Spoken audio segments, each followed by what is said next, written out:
Une fois que nous sommes arrivés à cette connaissance, c'est de l'appliquer dans notre vie aussi de tous les jours, d'être dans l'action, la spiritualité en action. Et ça, c'est le vrai travail, en fait. Et c'est peut-être le plus difficile.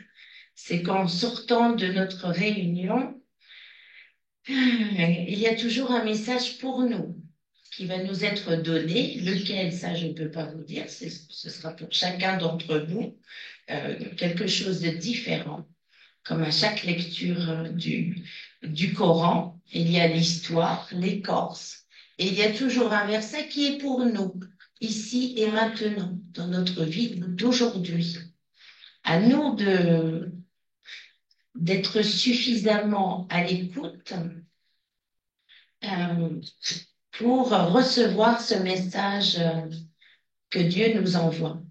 Et je parle du Coran, mais c'est valable pour tous les livres sacrés, en fait, pour toute la lecture des livres sacrés, quelle que soit la tradition que l'on suit.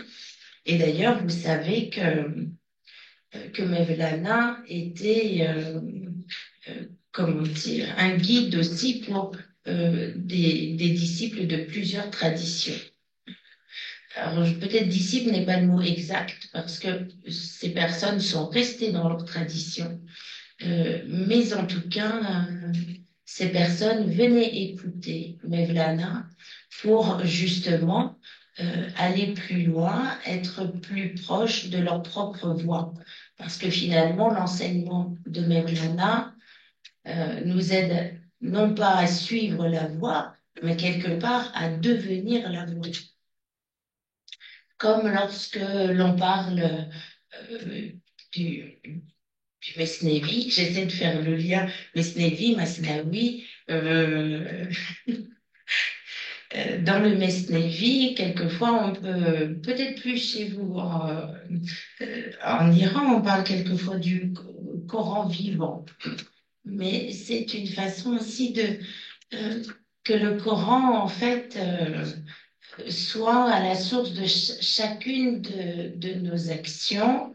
Et le Mesnevi aussi nous permet de mieux comprendre le Coran comme un long et beau commentaire, parce que finalement, dans chaque histoire, il y a une référence à un verset du Coran, juste à travers un seul mot, souvent, euh, comme vient, comme écoute. Euh, un seul mot, en fait, est tellement riche en références. Quelque part, ça, je n'ai plus la musique, elle commence à me manquer. Mais c'est ça, en fait, notre voix. C'est la voix de la séparation. Donc, me voilà séparée de la musique de Jean. Et donc, on a vu, écoute quoi? C'est écoute le Ney, et c'est écoute qui, en fait, puisque c'est le prophète Mohammed, sallallahu alayhi wa sallam. Euh, et puis aussi, tous ceux qui ont succédé au prophète Mohammed, c'est-à-dire les compagnons, les guides spirituels, comme Mevlana ou Rumi. Et on peut se poser la question de ce conseil de Mevlana qui commence par l'écoute. J'espère que Jean nous dira quelque chose tout à l'heure, parce que en fait, tout son ouvrage et peut-être finalement tous les ouvrages qu'il a publiés sont en lien. Donc, j'ai presque un peu honte de parler, mais quelque part, eh bien, c'est aussi la transmission de la recherche des recherches de Jean Turing. Donc, pourquoi écouter pour accéder à la connaissance de Dieu? Eh bien, déjà parce que la révélation est un phénomène auditif. Le Coran, il est d'abord entendu par le prophète Mohammed. qui reçoit ensuite l'injonction en miroir d'écoute, qui est Ikra, qui est lit, récite. Donc finalement, c'est notre écoute, c'est écouter ce Ikra, ce que le prophète Mohammed a à nous dire. Et à un moment dans le Coran, euh, il est dit, pour qualifier le prophète, il est tout oreille. Et ça, c'est par ses opposants. Et en fait, ce que ça veut dire, c'est qu'en fait, le prophète écoute tout avec beaucoup de naïveté. Et donc, ça, c'est dans le, si vous voulez retrouver, c'est la sourate 9, At-Tawbah, le repentir, le verset 61.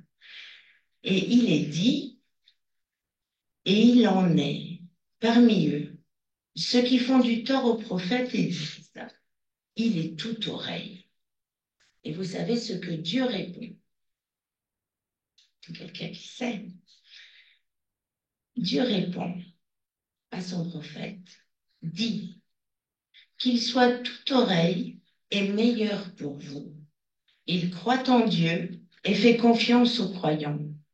Il est une miséricorde pour ceux d'entre vous qui ont la foi.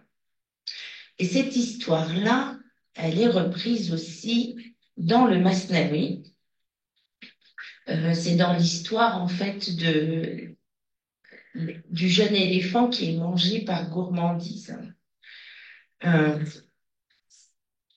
alors, est-ce que vous voulez que je vous lise ce passage-là ou vous voulez qu'on continue? Vous le voulez?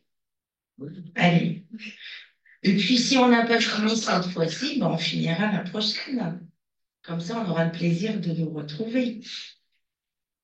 Ça, le sens de Aouli. Danse et tournoient sur le champ de bataille spirituel. Ils dansent dans leur propre son. Quand ils sont libérés de la contrainte du moi, ils battent des mains.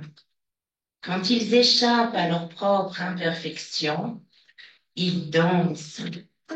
C'est de l'intérieur que les musiciens frappent sur le tambour.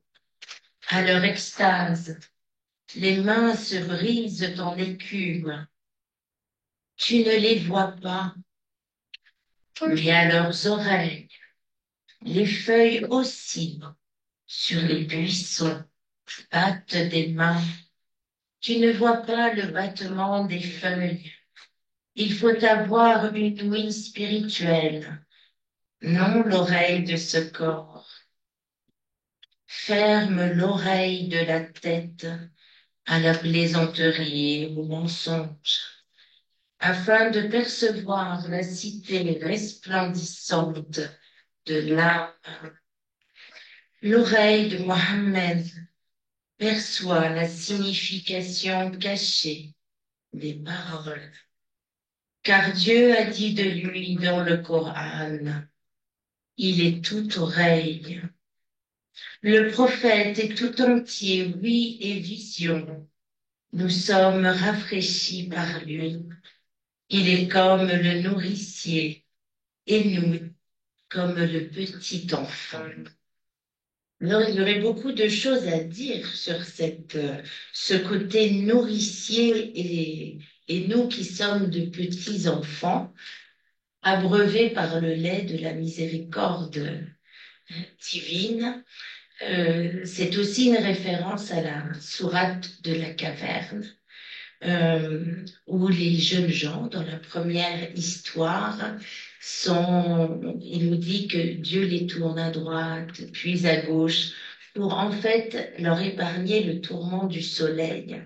Et Maybody, dont le tafsir, le commentaire du Coran, a aussi beaucoup inspiré Mevlana Rumi, a comparé ce verset-là au côté maternel et nourricier de Dieu, comme s'il les berçait. Berçait ces jeunes gens endormis et qu'il les nourrissait justement du lait de sa miséricorde. Alors, on va justement aussi dans le Coran, il y a un verset que Dieu révèle à Moïse, Hazrat Moussa, qui est Kalimullah, l'interlocuteur de Dieu. Il lui est dit dans la sourate 20e, Taha, verset 13, je t'ai choisi, écoute ce qui t'est révélé.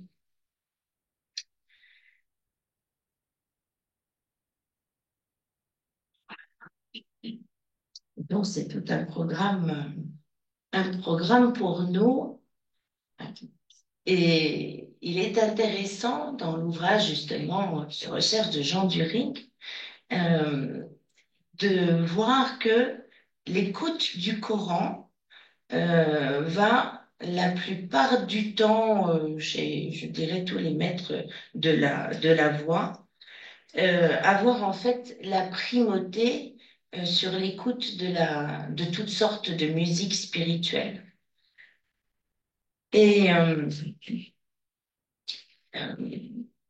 en fait, on parle beaucoup du Coran, mais le Coran a son miroir, puisque le livre de la Révélation trouve écho euh, dans le livre en fait de la création, puisque le Coran répond à l'injonction Iqra, mais le livre de la création, c'est-à-dire le monde qui nous entoure, répond à l'injonction sonore Kun.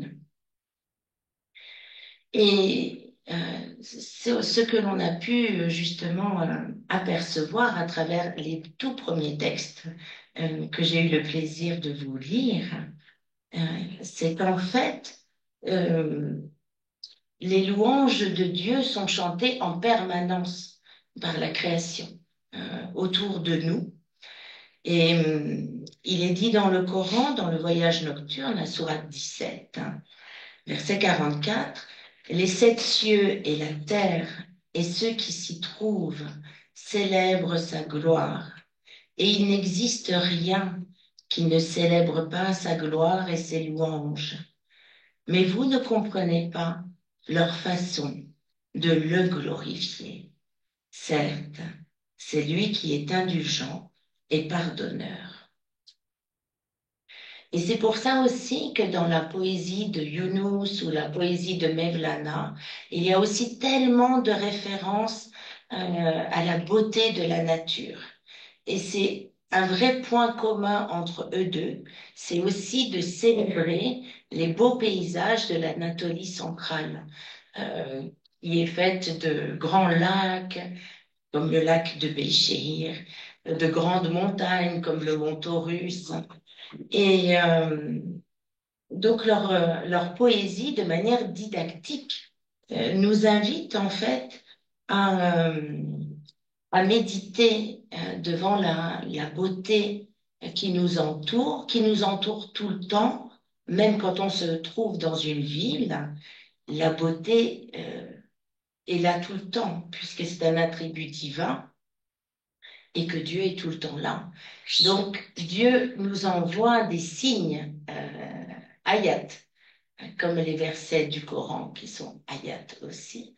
Dieu communique avec nous sans arrêt, mais nous ne l'entendons pas. Et c'est pour ça qu'aussi dans notre prière musulmane, euh, il y a un moment quand on se relève où on fait appel à l'attribut de Sami, de Dieu, le clair audient. Parce qu'on lui demande en fait la claire audience de notre prière, mais c'est dans les deux sens. C'est aussi nous avoir cet attribut en nous de claire audience. Et l'enseignement de Mevlana et de Yunus va nous apprendre justement à développer cette claire audience. Et même lors de l'écoute du sama, en fait, Le Sama n'est pas qu'une réunion une fois par semaine. Le Sama, le dhikr, hein, le rappel de Dieu, il est tout le temps.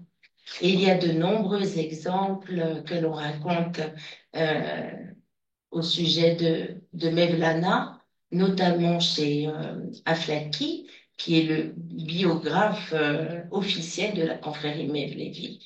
Il y a de nombreux exemples que l'on citera une autre fois et que vous connaissez, où Mevlana, de manière spontanée, va commencer face à l'émerveillement, au signe qu'il reçoit, va commencer un sama, un sema, de manière inorganisée à l'époque. Mais c'est juste, voilà, face à l'émerveillement, une réponse de l'être. Alors, je vais m'arrêter là, même s'il y a encore beaucoup de choses à dire et à lire, parce que j'aimerais beaucoup écouter aussi le docteur Karim Ifrak, qui est à mes côtés, et donc je lui cède tout de suite la parole, parce que le temps avance, et cette fois-ci, nous avions décidé de nous arrêter à 18 heures pour que chacun puisse rentrer et pour ceux qui jeûnent, pouvoir être chez soi pour l'heure de l'iftar. C'était le contrat. Merci, merci infiniment, cher, merci infiniment, merci, merci infiniment, même le micro te remercie. Donc, merci infiniment, chère Carole et Mire, pour cette belle invitation qui m'honore. Merci, chère Carole, pour cette belle invitation qui m'honore. D'autant que c'est une invitation à parler de grands penseurs qui donnent le vertige. Et très franchement, lorsqu'on regarde un petit peu ce que le modeste parcours, je parle du mien, je parle pas du vôtre, nos modestes parcours en comparaison avec les leurs, on se dit, c'est quand même, il faut être un petit peu culotté pour parler de ces gens-là. Mais bon, il faut bien que quelqu'un s'y attelle, même peut-être maladroitement, mais on va le faire parce que ça vaut mieux que ne pas le faire. Bien, on va essayer en tous les cas d'être à la hauteur. Bien évidemment, je n'oublierai pas de remercier le Centre culturel Younes Emri et l'ensemble de sa direction, l'ensemble de son équipe pour l'organisation de ce masterclass. Et Dieu sait combien nous en avons besoin dans cette belle capitale qui rayonne à travers l'Europe et à travers le monde. L'intitulé de mon intervention va s'orienter sur la question de l'éducation par la parabole, la voix de Mawlana Jalaluddin Arumi. Parce qu'il est vrai que Mevlana, comme c'est prononcé en turc et peut-être en perse, je n'en sais rien, mais en arabe on dit Mawlana, donc Mevlana. Il a beaucoup, beaucoup éduqué par la parabole et à travers l'aperçu que je vais développer ici de façon bien évidemment très succincte, on va toucher un petit peu du doigt l'esprit qu'il y avait derrière.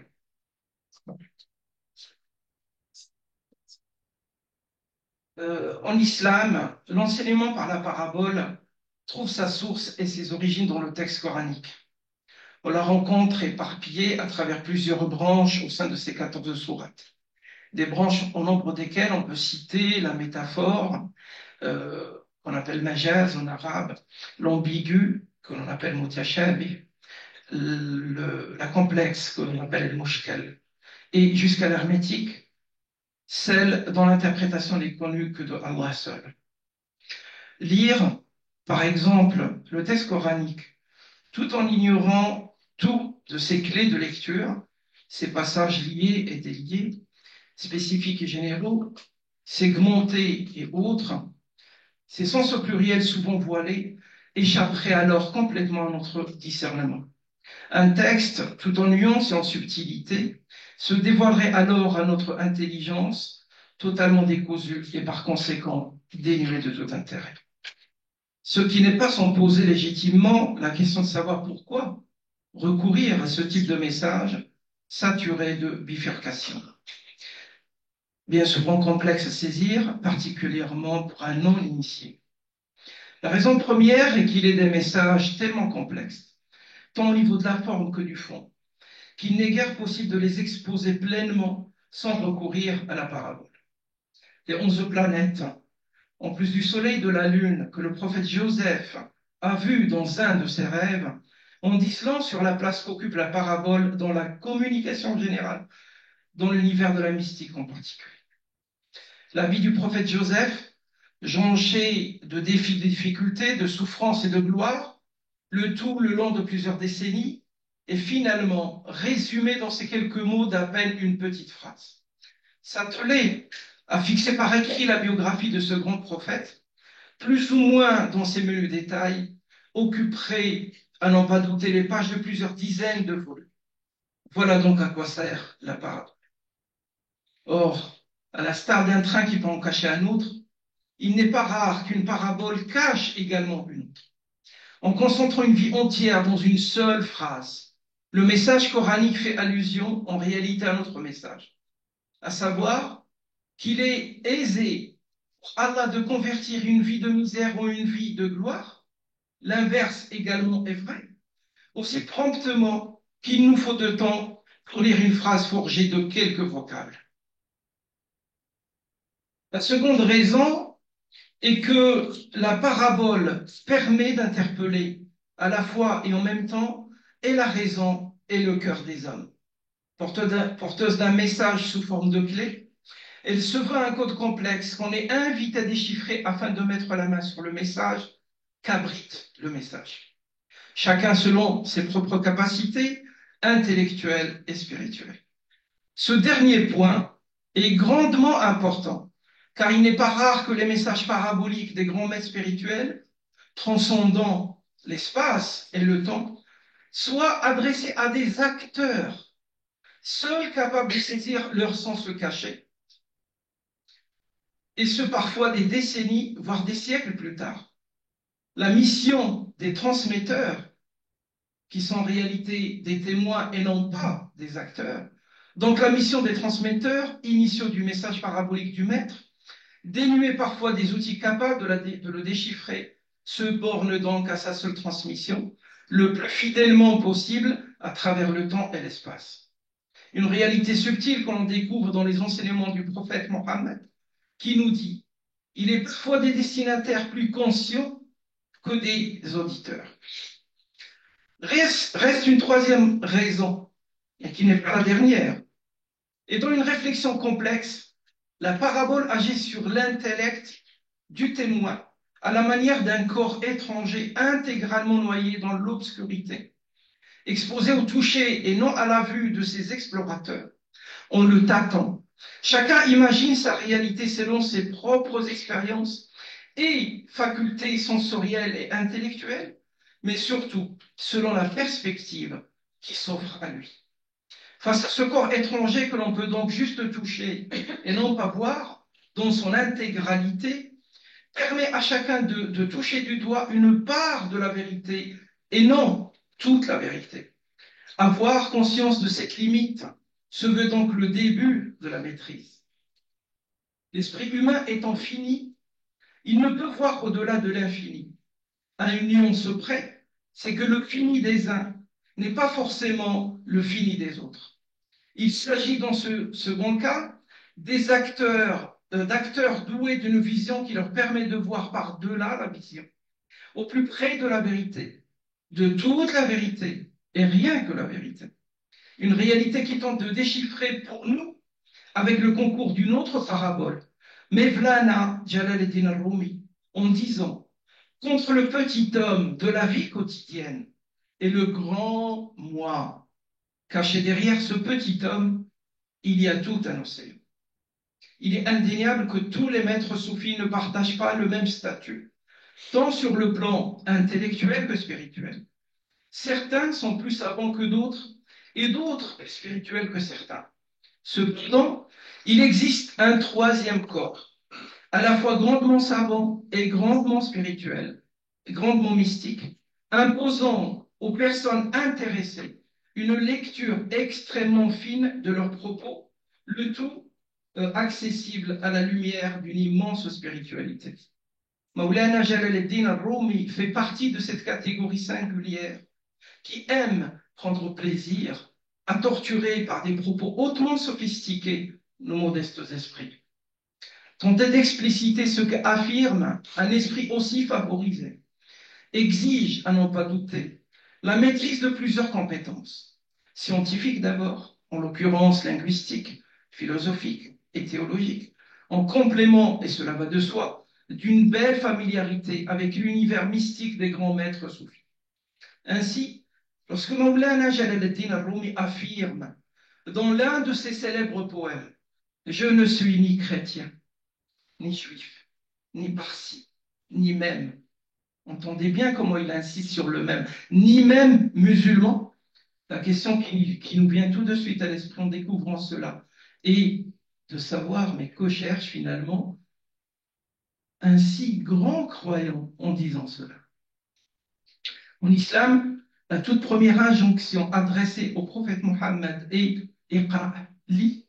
Or, il se trouve que cette première et importante injonction abrite de façon subtile et implicite une seconde primo-injonction, à savoir écoute. À défaut de savoir écouter, il n'est alors guère possible de lire quoi que ce soit, ni de transmettre quoi que ce soit à qui que ce soit. Sans l'ordre finalement strictement observé d'écouter, il n'y aurait jamais eu de message, ni de Coran, ni d'islam tout court. Pour pouvoir transmettre, développer ses facultés intellectuelles et spirituelles, on doit apprendre d'abord à écouter, et ce, pleinement. On doit apprendre à s'ouvrir sur le monde, à l'aide de notre raison, de notre cœur et de notre esprit, afin de pouvoir le contempler pleinement à travers ces nombreuses réalités visibles et invisibles. En affirmant n'être ni chrétien, ni juif, ni parsi, ni même musulman, Mevlana Jalal Rumi tente de nous dire qu'à la faveur d'une écoute experte, on peut éviter de se limiter à une seule réalité. Pensez à la parabole du corps étranger noyé dans l'obscurité. Qu'à force, on peut les transcender tous avant de finir par toucher du doigt la vérité, toute la vérité, et rien que la vérité. En devenant aucun, Maulana Jalaluddin Rumi, loin de tout esprit de syncrétisme, devient alors tout. En accédant à ce statut, Mevlana échappe au piège de l'emprisonnement qu'au développent nos convictions respectives. N'étant plus sous l'emprise d'aucune conviction, il lui est alors enfin possible de développer la seule vraie conviction à ses yeux, celle qui conduit à lui avec un L majuscule, à Dieu, celle qui conduit à lui, celle qui est lui, celle qui permet de ne plus faire qu'un avec lui. Certains pourraient être déroutés par une telle affirmation.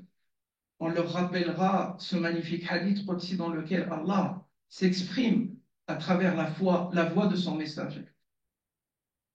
À force de s'approcher de moi par des actes d'adoration jusqu'à ce que je l'aime, ce serviteur, une fois que je l'aime, je deviens son oui avec laquelle il entend, sa vue avec laquelle il voit, sa main avec laquelle il opère et son pied avec lequel il marche.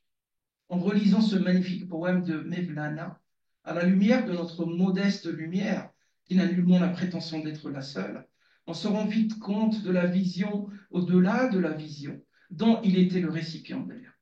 Une vision qui nous aiderait certainement, et de nos jours surtout, à améliorer notre vivre ensemble, ô combien fragile.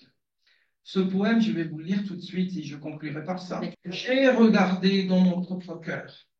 C'est là que je l'ai vu. Il n'est nulle part ailleurs.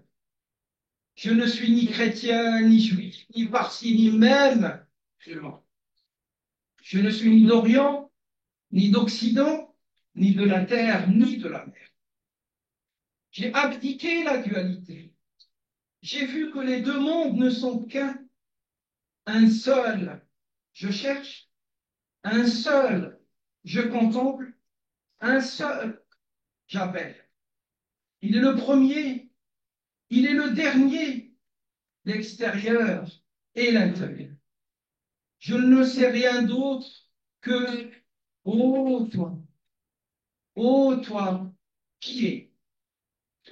Pour conclure, je vous laisse méditer cette belle parabole de Mevlana, qui encore une fois en dit long sur lui, mais également sur chacun d'eux. Hier, j'étais intelligent et je voulais changer le monde.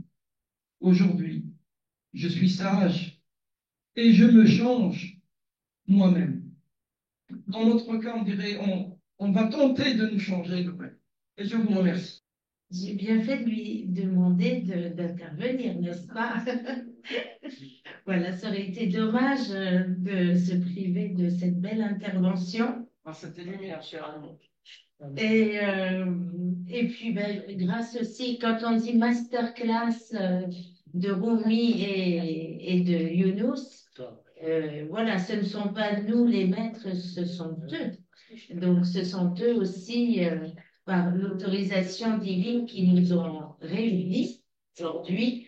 Et merci beaucoup pour le rappel de ce hadith Qudsi, qui va être aussi finalement le filigrane de cette première saison de masterclass, puisqu'aujourd'hui on a parlé de l'ouïe, de l'écoute, de l'audition.